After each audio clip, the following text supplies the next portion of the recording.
আফিয়া ডাক্তারের কাছে নিচ্ছি।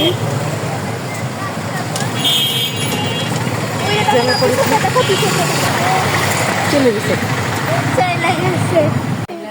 ফুটন্ত গরম পানি দিয়ে এই যে ওষুধ তৈরি করতেছি আফিয়ার কিডনির সমস্যা। হ্যাঁ,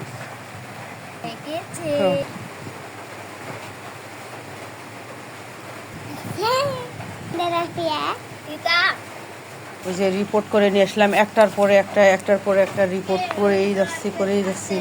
বুঝতেছি না কি করব, এত রিপোর্ট শুধু না খাওয়ার কারণে। আপনারা প্রচুর পরিমাণ শাকসবজি খাবেন, পানি খাবেন, আপনার কিডনি দেহ সব ভালো থাকবে। আমার এই মেজো মেয়েটা খুব জীবনে আমার খুব ভোগান্তি দিল। আমি এত পরীক্ষা নিরীক্ষা যে আমি আর বলে বুঝাইতে পারতেছি না। সব এগুলো করেছি, কোনো ডক্টরের নামে অভিযোগ না, রোগের জন্য আর কি অভিযোগ করতেছি আমি, যেহেতু এখন সমস্যা করতেই হবে। আসলে নিজেরা না সচেতন থাকার কারণে মূলত হয়, বিশেষ করে পানি, সবজি, খাবার। ঝাঁকা দিছ, ঝাঁকাও হয়েছে।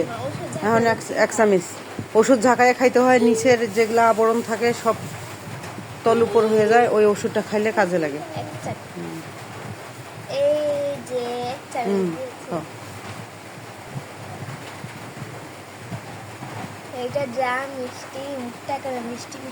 আপনারা সবাই কিছু বলে দেন, ও যেন সুস্থ থাকে, সুস্থ হয়, সুস্থতার জ্ঞান দিয়েন।